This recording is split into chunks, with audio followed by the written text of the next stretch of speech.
Bonjour les investisseurs, j'espère que vous allez tous bien. On est parti pour une nouvelle vidéo présentation de portefeuille. Aujourd'hui, épisode 73 du 25 février. Je suis à mes plus hauts historiques. On va voir ça. Avant, on fait les recommandations d'usage. Je vous rappelle que je ne suis pas un professionnel ni un conseiller financier, mais un simple amateur qui cherche à partager sa passion. En aucun cas, je vous invite à répliquer les positions de portefeuille. Formez-vous et faites-vous vos propres convictions. Il y a beaucoup de choses gratuites sur Internet, donc il n'y a aucune raison de ne pas se former.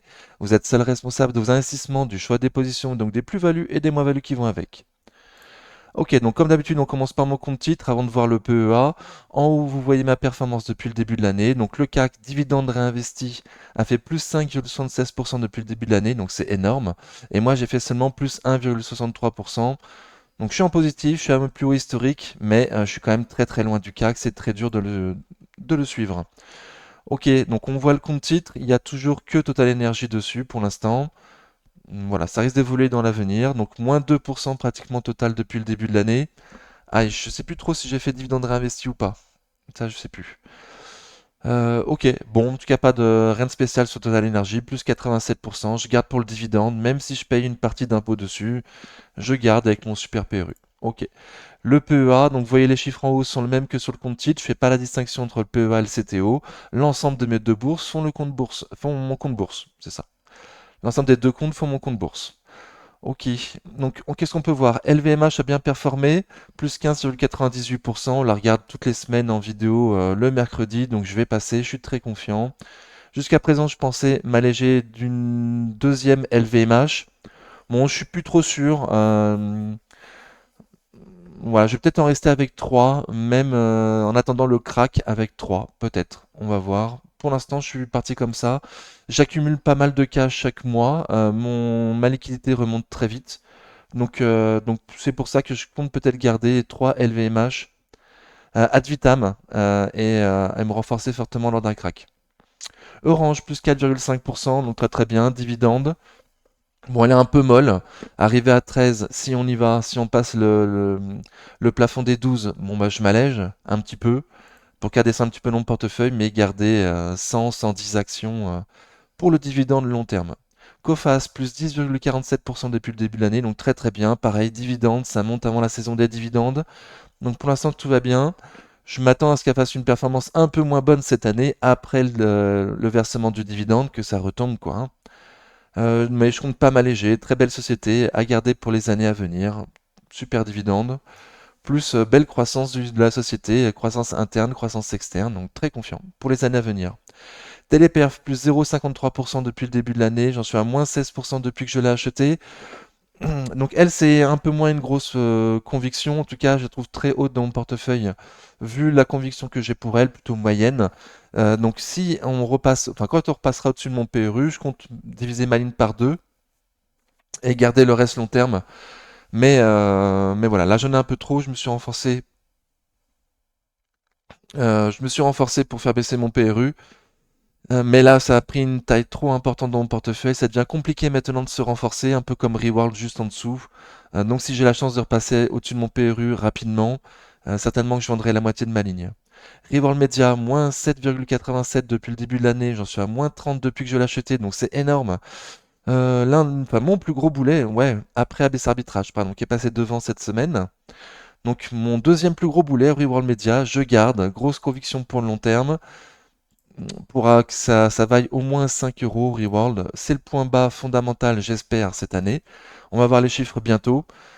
Et donc, ça devrait fortement remonter, j'imagine, d'ici le reste de l'année. On va voir si les chiffres se passent bien de nouveau. Donc à suivre. J'ai une trop grosse ligne, je peux pas facilement me renforcer. Donc c'est pour ça que je reste coincé avec ma grosse moins-value pour l'instant. J'aimerais bien me renforcer vers les 3, mais même si je me renforce vers les 3, étant donné que j'ai déjà 2000 euros, pratiquement 2100 euros investis dessus, je peux pas en mettre une grosse somme et donc je peux pas faire baisser fortement mon PRU. Donc pour l'instant je garde, je pense que ça vaut au minimum 5 et que je vendrai à 10 dans quelques années. Ok, STM, moins 8,18% depuis le début de l'année, j'en suis à plus 21 depuis que je l'ai. Je n'attends rien sur STM, hein, comme je dis chaque mercredi en vidéo d'analyse technique. Le premier trimestre, le management nous a dit s'attendre à faire moins 15, sans autre perspective pour l'année 2024. Donc forcément, l'action STM ne peut pas faire performer dans ces conditions, hein. Donc on va voir les chiffres du premier trimestre et voir les perspectives pour les trimestres suivants du management avant de faire quoi que ce soit. Sinon, bon, je garde long terme. Certainement que je m'allégerai une toute petite partie si on va sur les 50, 55 euros. Voilà, mais une toute petite partie. Peut-être 5, quelque chose comme ça, 250 euros, pas beaucoup plus. Et le reste long terme. Euronext, plus 8% depuis le début de l'année, j'en suis à plus 33% depuis que je l'ai acheté. L'une de mes plus grosses convictions pour cette année, en belle tendance haussière actuellement, et avec du beau... fondamentalement, il y a l'espace pour aller au nord.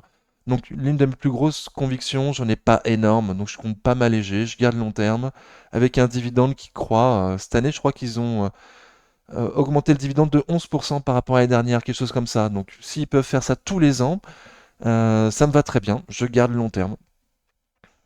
Revalorisation de l'action plus dividende croissant, très très bien. GTT plus 5,67% depuis le début de l'année. J'en suis à plus 24% depuis que je l'ai acheté. Donc ça aussi c'est une belle conviction. Ça aussi j'en ai pas énorme. Donc je compte pas m'alléger. Je compte la garder long terme pour le très long terme. Elle aussi, on attend les chiffres. Alors, elle, on attend les chiffres très bientôt. Donc, on va voir ce que ça donne. Et à la sortie des chiffres, j'ai bon espoir qu'il y ait du potentiel pour aller plus haut. 140 cette année, voire peut-être même 160. Bon, 160 plutôt l'année prochaine. On verra. Ruby, plus 9,33% depuis le début de l'année. J'en suis à plus 3,76 depuis que je l'ai acheté. Donc, elle, c'est pas du tout une grosse conviction. C'est pour le dividende. C'est assez fragile. Certainement qu'arrivé vers les 26 euros, je m'allégerai la moitié de ma ligne. Voilà, parce qu'au détachement du dividende, ça risque, comme l'année dernière, de nouveau de chuter fortement. Voilà, société fragile, je la veux pas aussi haute dans mon portefeuille. Pour l'instant, je garde pour le dividende, hein. On va voir jusqu'où on peut aller. Moi, je pense 26 euros, comblement d'un gap. À voir. Stellantis, plus 16,34% depuis le début de l'année, plus 65 pour moi depuis que je l'ai acheté. Donc, c'est ma plus grosse performance après Total Energy sur le portefeuille compte titre. Ok, donc très content. Objectif 26 euros, les plus hauts historiques. Est-ce que je m'allège à ce prix-là? Bah, j'hésite. J'hésite. Si je m'allège, ce sera moins d'une dizaine. Pareil, 250 euros, histoire de dire je prends une partie de mes bénéfices, pardon, mais je garde la très très grosse partie long terme. Bon, il y a aussi une partie de moi qui voudrait qu'on vende tout à 26 euros Stellantis, parce que va y avoir une pression des Chinois. Pour l'instant, on n'a rien vu sur les Chinois, on n'a rien vu sur les véhicules chinois qui arriveraient en Europe ou aux États-Unis. Donc il y a aussi une partie de moi qui voudrait tout vendre et racheter Ferrari. Ferrari sur le même secteur automobile, mais avec de bien meilleures marges, de bien meilleures perspectives et bien meilleures mottes au niveau de sa marque. Donc voilà, donc je suis en hésitation. On va voir ce que je vais faire. Eurofins, moins 1,63% depuis le début de l'année. J'en suis à moins 6 pratiquement depuis que je l'ai acheté. Je pense que mon PRU, il est pas bon. Enfin, j'en suis pratiquement sûr, hein. On est à un plus haut historique. Je suis toujours en négatif. Donc pour moi, mon PRU, il est pas bon. En tout cas pour cette année. Pour les années futures, peut-être, il y a bien de la croissance. On n'a pas eu les chiffres encore, donc ça va arriver bientôt. Voilà, donc si je peux un petit peu m'alléger au-dessus de mon PRU, je serai content. Peut-être même juste au-dessus des 60, peut-être que j'accepterai de vendre en légère moins-value. On va voir comment ça se passe à la sortie des chiffres. Voilà, il me semble qu'il n'y a pas énorme de potentiel pour aller au nord pour l'instant. Et que mon PRU, il est un peu élevé. Donc à voir. Sanofi, moins 0,06% depuis le début de l'année. J'en suis à moins 5 depuis que je l'ai acheté. Alors elle, je voulais la virer parce que j'étais rentré dessus parce que c'était une tendance haussière. Bon, ça s'est écroulé à la sortie des chiffres. Quand ils ont dit qu'ils voulaient faire une nouvelle scission et qu'ils abandonnaient leur marge opérationnelle pour 2025, ça n'a pas plu du tout mal aux investisseurs, normal. Mais là, il y a une news qui est sortie en disant que des grands fonds souhaitaient peut-être acheter directement à Sanofi la division produits sans ordonnance, ce qui éviterait une scission et ce qui éviterait de rogner sur la marge opérationnelle 2025. En tout cas, ce qui apporterait beaucoup de cash à l'entreprise sans faire de scission. C'est une bonne news, c'est une bonne news pour moi. Je pense qu'en plus, fondamentalement, il y a du potentiel pour aller voir les 100, 110, peut-être 120, mais plutôt 100, 110. Donc hors de question que je vende en moins-value, ça c'est sûr. Il y a un super dividende, je pense qu'il y a du potentiel pour aller au nord. Par contre, qu'est-ce que je fais sur les 100, 110? Alors ça, je sais pas. Est-ce que je vais prendre le risque de savoir si d'attendre voir s'ils font une scission ou s'ils vendent directement à un grand fonds les produits sans ordonnance? Pour moi, ça changerait pas mal de choses. Mais j'ai pas non plus une énorme conviction sur Sanofi, je l'ai toujours dit. Ils m'ont déçu lors du Covid. C'est l'une des rares Big Pharma qui n'a pas trouvé de vaccin contre le Covid ou qui n'avait pas de partenariat avec une small cap qui a fait le vaccin, quoi. Donc pour moi, c'est gênant. Voilà. En plus, la raison pour laquelle j'étais rentré dessus n'est plus valable, en tout cas, a été cassée. Et mon PRU, il est pas terrible, je préférais avoir le plus proche possible des 80. Donc pour toutes ces raisons-là, il est fort probable que je fasse quelque chose sur les 100-110. Est-ce que je vends tout? Est-ce que je vends qu'une moitié? Ça dépendra aussi fortement de mon cash à ce moment-là. Je vous rappelle que j'ai toujours pas 20% de cash de sécurité. Voilà, pour moi c'est important de les avoir, hein. Je dormirais mieux. Enfin, je dors déjà bien, hein, mais bon, je dormirais quand même beaucoup mieux si j'avais les 20% de sécurité en cash. Donc on verra à ce moment-là ce que j'en fais. Crédit Agricole, moins 2,35% depuis le début de l'année. J'en suis à plus 33% depuis que je l'ai acheté. Donc toute petite ligne, je garde long terme pour le dividende. Tant qu'on ne repasse pas en dessous de mon PRU, je ne me renforce pas. Et il est fort probable que j'attende un crack pour me renforcer. Voilà. Amundi, moins 0,16% depuis le début de l'année. J'en suis à plus 7,84 depuis le début de l'année. Donc très très bien. Mon PRU, il n'est pas terrible, hein. Je vise les 42-45 au sud. Donc là, je suis beaucoup plus haut que les points bas que je viserais pour le sud sur Amundi. Cela étant dit, le multiple de valorisation pour Amundi peut évoluer. Aujourd'hui, je trouve un multiple à 11, il me semble. Oui, 11, c'est ça, voilà. Ibu, l'exceptionnelle chaîne Ibu, nous dit, c'est plutôt 13. Le PER juste historique sur Amundi. Donc, il y a aussi du potentiel pour aller au nord, potentiellement. Bon, donc je vais pas m'alléger, je pense pas. Je vais rester avec cette ligne-là. Par contre, je vais la travailler au sud quand on passe en dessous de mon PRU, le plus proche possible des 42-45, pour faire baisser mon PRU, augmenter le montant de mes dividendes et augmenter le rendement du dividende sur Amundi. Mais bon, je pense que ça va redescendre à la sortie du dividende.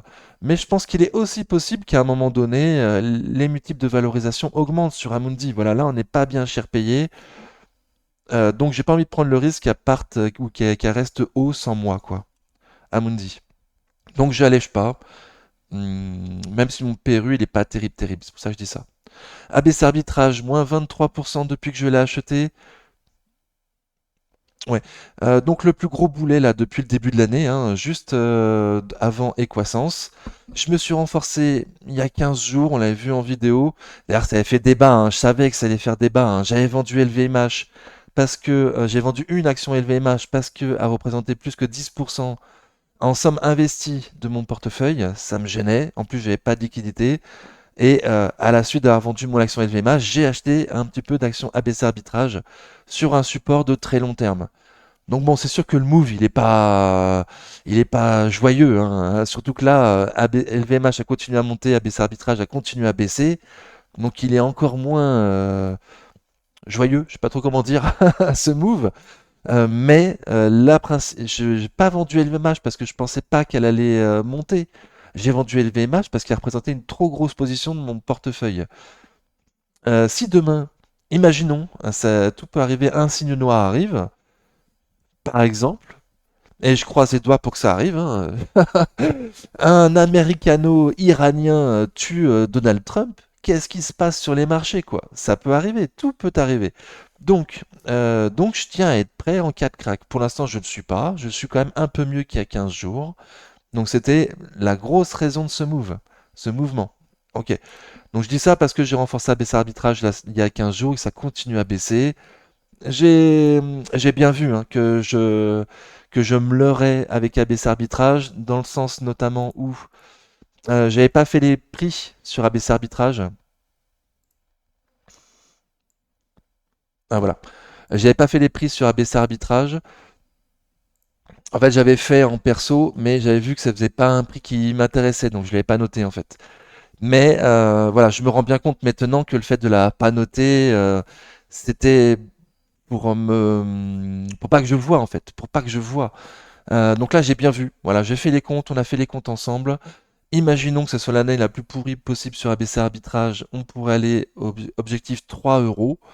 Donc c'est mon prochain objectif pour me renforcer. Écoutez, ABC Arbitrage, on a cassé M200 mois. J'ai plus trop de support. J'ai plus de support à ce prix-là. Donc pour moi, ça va être le prix rond, les 3 euros. Et je garde long terme. Finalement, je garde long terme. Pour moi, c'est un mauvais passage pour ABC Arbitrage. Alors à voir si c'est pas un mauvais passage qui peut durer dans le temps, hein, ça c'est sûr. Ça va dépendre fortement de ce que vont faire les indices. Si les indices restent collés très haut, comme ça a été le cas cette année pour le CAC, on n'a pas eu d'énormes variations en 2023, euh, bah, ça va rester moyen ABC Arbitrage. Bon, objectif au sud, 3 euros. Mon prochain refort, parce que c'est ainsi je compte renforcer uniquement les points de long terme. Voilà, on va voir tout à l'heure que j'ai renforcé quelque chose, pas un point de long terme. Mais en tout cas, prochain renfort pour moi sur ABC Arbitrage, les 3 euros, si on y va avant la publication du 26 mars. À voir, hein. Si on n'y va pas avant le 26 mars, j'attendrai le 26 mars de voir qu'est-ce qui est dit, quel sera le montant du dividende, ce qui aura un impact énorme sur le prix de l'action, hein. On va tous viser le rendement qui nous intéresse sur ABC Arbitrage. Donc on aura l'info seulement le 26 mars, à la sortie des chiffres. Voilà. Donc je garde long terme encore de nouveau, hein, voilà. Je compte bien me renforcer sur des sociétés de bien meilleure qualité, hein. Schneider Electric, L'Oréal, Hermès, pourquoi pas, Airbus, plein de choses, oui. Mais j'ai aussi une stratégie dividende. ABC Arbitrage fait pleinement partie de cette stratégie dividende trimestrielle, avec une... On a un bon historique de plus de 20 ans sur la boîte, donc je reste confiant. Ok. Lumibird, plus 10% depuis le début de l'année, moins 15% pratiquement depuis que je l'ai acheté. Donc il y a eu un beau rebond. Bon, je vais mettre le graphique, je ne l'ai pas mis sur les autres. On la voit tous les jours, enfin tous les mercredis en liste A. D'ailleurs, peut-être que ça va changer, on va voir. Mais bon, c'est une tendance baissière. C'était une tendance baissière, pardon. Et là, un analyste est sorti du bois en disant, bon, il y a quand même une faible valorisation et des bonnes performances attendues pour enfin, des bonnes chiffres attendus pour l'année prochaine. Donc depuis qu'il a dit ça, ça a bien remonté. Perso, j'ai pas eu l'occasion de me renforcer. J'aurais pu pourtant, hein. Au passage de cette résistance oblique baissière, j'aurais pu, à un prix vraiment pas loin de mes 20% de marge de sécurité, pour faire baisser grandement mon PRU. Bon, bah, je l'ai pas fait. Je l'ai pas fait. J'ai pas eu le temps, j'ai pas vu. C'est parti trop vite. J'ai pas cru. J'ai pas cru. Voilà, donc là, je vais attendre de voir ce que ça donne, Lumibird. J'espère que ça va latéraliser sous M200 jours, ça soit très beau, pour se réaccumuler de la force et passer M200 jours avec force et volume. Donc on va voir. Moi, je vais me renforcer tant que j'ai pas de cash uniquement sur le support là qu'on vient de quitter. Donc encore une fois, c'est dommage, je me suis pas renforcé à ces prix-là. Voilà, j'ai loupé, j'ai pas vu, j'ai pas eu le temps, c'était trop vite, j'y ai pas cru. Du coup, bien dommage pour moi. Bon, pour l'instant, je laisse courir. On va voir comment ça construit. Pour l'instant, c'est très très beau. Société Générale, moins 6,37%. Du coup, c'est l'une des rares sociétés avec une vision moyen terme, Société Générale. Je l'avais acheté pour profiter de la remontée des taux et du fait que ça va aider les bancaires à faire de meilleurs chiffres. Malheureusement, j'ai pris la moins bonne des bancaires, j'ai pris Société Générale. Je me suis dit qu'elle avait plus de potentiel pour aller au nord vu qu'elle avait du retard. Mais mauvais choix, mauvais choix, mauvais choix.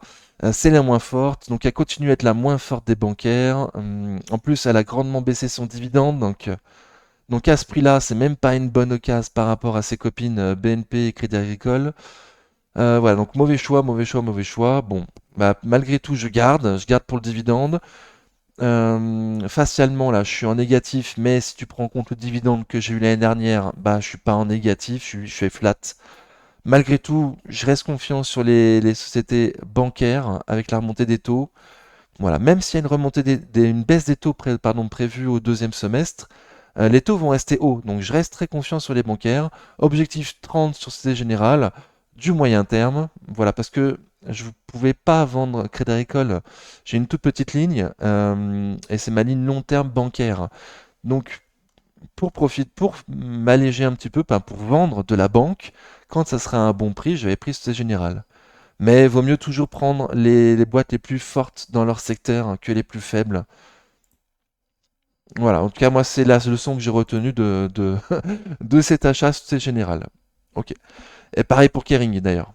Total Energy, -2 pratiquement depuis que je l'ai acheté, +16 sur ma ligne du PEA du coup. Donc très bien. Si ça passe sur 55, 56, je me renforce un petit peu. 3, peut-être 4, quelque chose comme ça.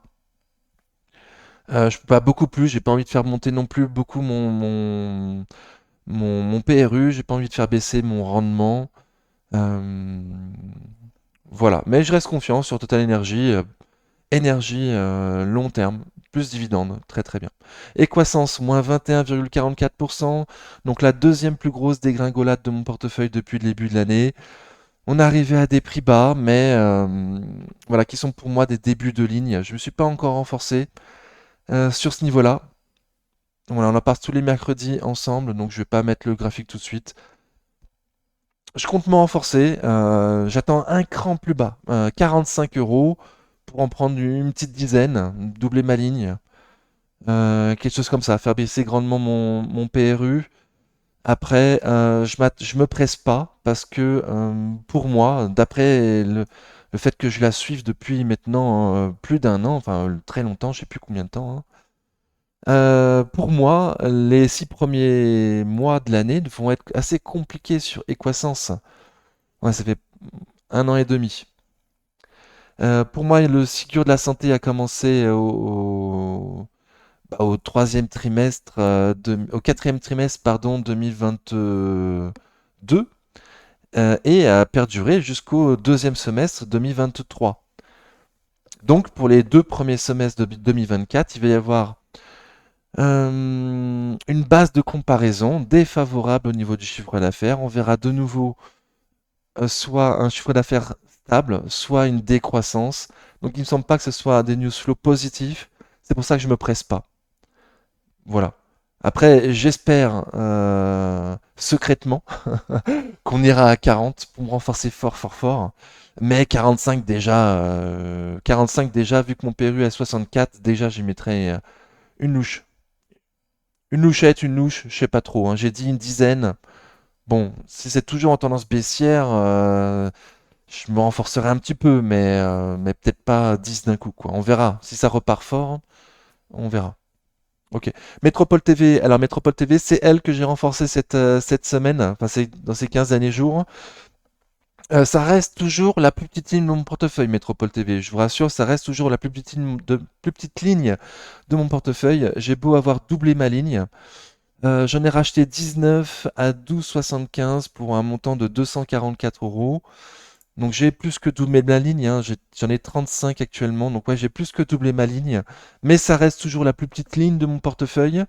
Et malgré que moi je vous ai toujours dit sur la chaîne, fallait acheter en dessous de 12 métropoles, et on y a été en plus récemment, hein. Moi je me suis jamais renforcé en dessous de 12. Donc voilà, j'avais un PRI beaucoup trop élevé, les chiffres sont sortis, et c'était pas trop mal. Enfin, c'était moyen, mais surtout c'était le dividende moi qui m'a grandement surpris et agréablement. 1,20 € de dividende, je m'y attendais pas. Ils avaient plutôt un dividende historique à 1 euro. Donc ça faisait un rendement à 10% quand ils ont sorti la news. J'étais pas sûr de moi, hein, mais bon, quand j'ai regardé du coup les futurs le matin, j'ai vu que ça montait fort sur Métropole. Mon PRU était trop élevé de nouveau, j'avais pas envie qu'à parte sans moi. Donc j'ai augmenté j'ai doublé ma ligne le matin au marché. Je sais pas si c'est pas marqué. Achat comptant, mais au marché, à l'ouverture, à la sortie des chiffres. Voilà, donc ça a ouvert en grand cap haussier. J'avais bien vu qu'il y avait de la demande le matin à l'ouverture. Seulement, ça a baissé toute la journée. Depuis, on n'est jamais retourné au 12,75. J'ai acheté au plus haut. Euh, mais ça reste toujours la petite ligne de mon portefeuille. Et d'avoir fait ce move, voilà, c'était là le 14 février, d'avoir fait ce mouvement, ça a fait passer Métropole TV au troisième plus grand rendement de mon portefeuille en termes de dividendes. Voilà, auparavant j'avais un PRU à 15 et ça faisait, je sais plus, Ça faisait combien? 8%. Ouais, j'étais plus bas dans mon... J'étais même plus que ça encore, hein. 15,7, quelque chose comme ça. Ouais, j'étais en dessous des 8% de rendement. Donc là, d'avoir fait ce mouvement, ça m'a fait quand même passer à un rendement à plus de 9%. Ça reste toujours la plus petite ligne de mon portefeuille. Ouais, c'est pas de la super qualité, Métropole, hein, mais le dividende est safe et j'ai encore largement la place pour renforcer cette ligne à 11 comme je voulais au début et ensuite à 10 si on y va après le détachement de dividendes, hein, je pense pas avant. Voilà, donc je me suis positionné pour la saison des dividendes sur Métropole en faisant baisser mon PRU, mais en achetant un peu trop élevé, hein, en achetant beaucoup trop élevé par rapport à ce que moi je dis sur la chaîne. Mais j'ai du mal à suivre mes propres bons conseils. Ok. Donc bon, je reste relativement confiant, mais si ça baisse, je suis aussi confiant pour renforcer à ce prix-là, enfin plus bas, à 11 et 10 comme j'ai dit. Ok. Et Kering, donc plus 6,68% depuis le début de l'année, j'en suis à moins 11% depuis que je l'ai acheté. Donc voilà, donc j'ai acheté pour 4 euros de plus de Kering que de Métropole, hein. Donc Métropole est bien la plus petite ligne de mon portefeuille. Ces temps-ci ça monte. Bon, ces temps-ci ça monte. Moi je m'attends rien sur 2024 sur Kering. D'ailleurs, le management nous a bien dit, hein, ils feront pas de croissance. Donc je me presse pas. Là, je vois qu'on est arrivé sous M200 jours. On en parle tous les mercredis ensemble. Donc je vais voir ce que ça donne. Écoutez, pour l'instant, en plus à 400 euros l'action. Il va falloir que je choisisse bien mon moment quoi, pour le faire. Pour l'instant, je me presse pas. Le management n'attend pas de croissance, donc je vais rien attendre moi non plus. Hop. On passe au fichier Excel. Donc sur le fichier Excel, on voit ce que je vous ai marqué sur les slides précédentes, hein, c'est que je fais plus 1,63% depuis le début de l'année, donc seulement 0,85% depuis que j'ai commencé la bourse. Je vous rappelle, je me suis fait éclater ces 2 dernières années par des gros boulets à la Ubisoft, Atos, Cumulus Vape, Nekon et d'autres conneries. Donc là, je remonte un petit peu la tête au-dessus de l'eau, donc super. Mais bon, je reste avec mon portefeuille des lignes que j'ai achetées avant de regarder les fondamentaux, plutôt moyennes, qui sont aussi dues à la stratégie dividende, hein, Coface, stratégie dividende. Je pense pas que ça va finir l'année à plus 10, on verra, hein. Qu'est-ce qui était plutôt... Reworld Media, voilà, clairement j'ai acheté sans regarder les fondas. Et quand ça a cassé graphiquement ce que je pensais, bah, j'ai pas coupé, j'ai déjà dit plusieurs fois sur la chaîne. Donc voilà, donc mon portefeuille reste encore plombé par mes anciennes façons de faire. Voilà, mais ça s'améliore, écoutez. En tout cas, moi je reste relativement confiant de mon portefeuille et je trouve qu'il me ressemble, voilà. Il est spécial. Il est pas, c'est pas Brad Pitt, hein, c'est pas le portefeuille de Brad Pitt, c'est pas non plus Quasimodo, un petit peu, hein, entre les deux. Un portefeuille plutôt moyen, mais qui s'améliore. Et c'est bien ça le principal, c'est de s'améliorer. Ok. Qu'est-ce que je peux vous dire de plus? Donc par rapport au CAC, je suis très très loin. Par rapport au CAC GR, en plus, laisse tomber. Par rapport au CAC Mini Small, donc je suis pas très très loin. Par contre, je vais peut-être changer la façon donc les indices par rapport auxquels je me compare. Le CAC, je trouve pas juste. Alors, je le mets parce que tout le monde se compare à lui, mais c'est pas juste, il n'y a pas les dividendes réinvestis. Donc, il est probable que je prenne en compte le MSCI World ou le SP500 peut-être. Non, mais plutôt le MSCI World pour savoir si je fais mieux que si j'avais pris tout simplement l'ETF le plus bête qui soit, l'ETF MSCI World ou pas. Je trouve que ce serait plus intéressant que CAC et CAC GR. Donc peut-être pour la semaine prochaine, dans 15 jours, à voir. Ma liquidité n'a pas changé, j'ai environ 10% de liquidité actuellement, donc j'en suis pas à mes 20%, c'est pour ça que ces temps-ci, je suis frileux, je veux pas renforcer, euh, et je veux vendre. Voilà. Ma liste de courses en cas de crack, voilà, donc en dessous, si le crack il retourne vers les 6000, quelque chose comme ça, là j'utiliserai le maximum d'argent possible pour renforcer ces lignes-là. Moi. Et si un liquide va à 150 euros en dehors d'un crack, j'y vais aussi. Bon, je vois pas trop quoi dire de plus sur cet écran. Donc mon portefeuille par rendement du dividende, classé par rendement du dividende. Ok. Donc bon, rien de spécial. Comme j'ai dit tout à l'heure, le dividende Société Générale a grandement baissé. Donc le rendement aujourd'hui sur Société Générale est vraiment pourri, hein, même à ce prix-là, même au prix actuel, sans prendre en compte mon PRU à moi qui est un peu plus élevé, le rendement est bien inférieur au rendement des autres bancaires, hein. Donc c'est nul. Métropole, donc plus 9% de rendement, donc très très bien. J'ai augmenté mon rendement sur Métropole, très très bien. Et le montant du dividende aussi, hein, j'ai doublé ma ligne, donc très bien. Qu'est-ce qui a changé d'autre? On a eu des chiffres, il y a des choses qui ont changé. Total, j'ai mis à jour 3,01 €, très bien. Je sais plus Euronext. Si Euronext, je crois qu'on a eu les chiffres, ça a augmenté de plus 11%, quelque chose comme ça. Bon, je sais plus. Faudra voir sur les graphiques, en tout cas, je vous laisserai vérifier. J'ai tout mis à jour, il me semble. Si vous voyez des erreurs. Ah oui, il y avait Stellantis, pardon, Stellantis. Stellantis, le problème, c'est qu'il y a 15% retenu à la source par l'État néerlandais. Donc moi, c'est une estimation, hein, c'est une estimation, mais je pense être pas trop loin de ce que je vais réellement toucher. Je prends pas en compte ce que l'État néerlandais prend parce que je peux pas le récupérer de toute façon. Donc voilà. Et ah oui, donc j'ai une stratégie 50% dividende et 50% spécu croissance. Jusqu'à présent, enfin, je prends en compte toutes les lignes qui ont un rendement supérieur à 3%. Jusqu'à présent, je vous montrais ma stratégie dividende avec les lignes qui avaient un rendement supérieur à 3%. Donc là, juste pour cette vidéo, j'ai voulu prendre en compte seulement les sociétés à dividendes qui ont un rendement supérieur à 5%. Il me semble qu'un taux sans risque, aujourd'hui, c'est plutôt 4-5%, hein. Beaucoup de comptes bancaires nous rémunèrent à 4% brut, voilà, sans risque. Il me semble qu'il y a des obligations aussi sans trop de risque à 4-5%. Donc il serait peut-être plus juste de prendre en compte dans la stratégie dividende uniquement les sociétés qui ont un rendement supérieur à 4, on va dire. Mais moi, j'en ai pas à 4. C'est soit 3,89, soit 5,62. Donc, donc je sais pas trop. Voilà, là, ça voudrait dire qu'il faudrait que je renforce fortement mes sociétés à dividendes. Fortement quand même. 5 000 € pour avoir de nouveau 50% sur la stratégie SPQ et 50% sur la stratégie dividende. Donc je sais pas trop. Voilà, jusqu'à présent, je montrais avec les 3%, au-dessus de 3%, au-dessus du livret A, comme étant intéressant pour du rendement. Voilà, donc piste de réflexion. On verra là, dans 15 jours qu'est-ce que j'ai fait. Voici mon graphe par secteur, par somme investie. Donc c'est pas les sommes mises à jour à vendredi, ce sera le prochain écran.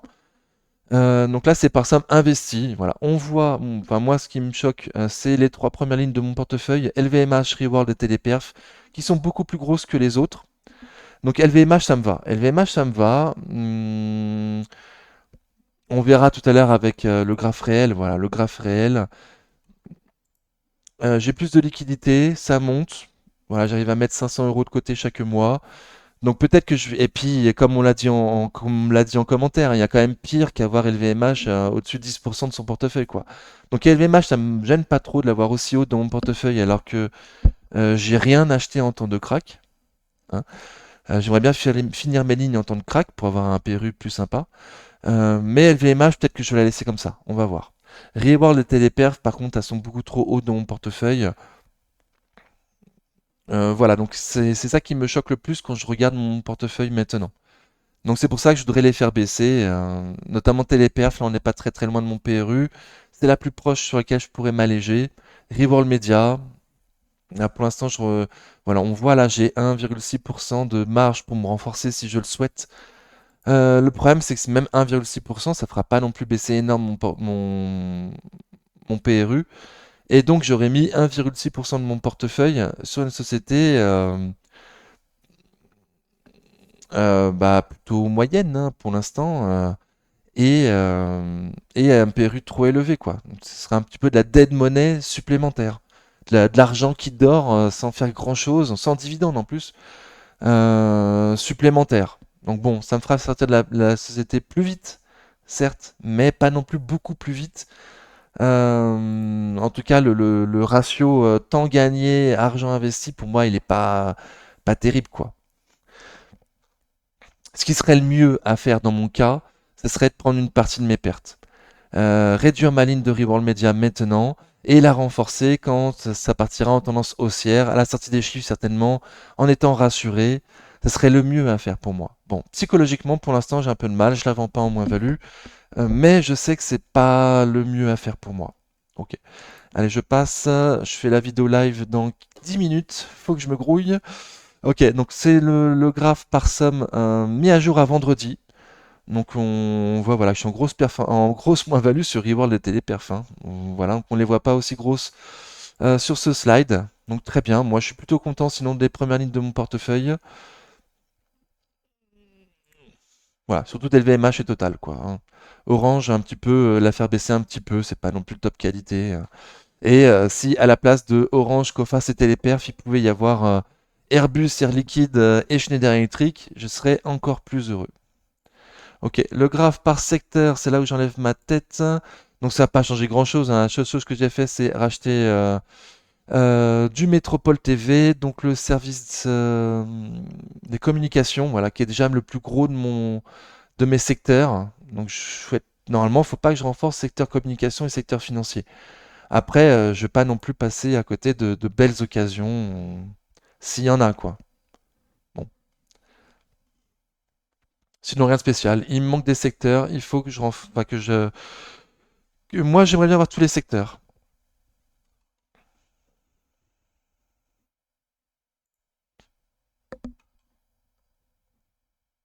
Et donc, le graphique par taille, hein, ça n'a pas non plus énorme changé, hein. J'ai renforcé 250 euros sur Métropole en small cap. Donc, ça a rien changé, quoi. Ok, on se finit en se retrouvant sur le PEA. Donc je vous remercie d'avoir suivi la vidéo jusque-là, j'espère que ça vous a convenu. N'hésitez pas à mettre des commentaires pour me dire ce que vous en avez pensé, ça ferait très plaisir. Et en attendant la prochaine vidéo, prenez soin de vous. Ciao.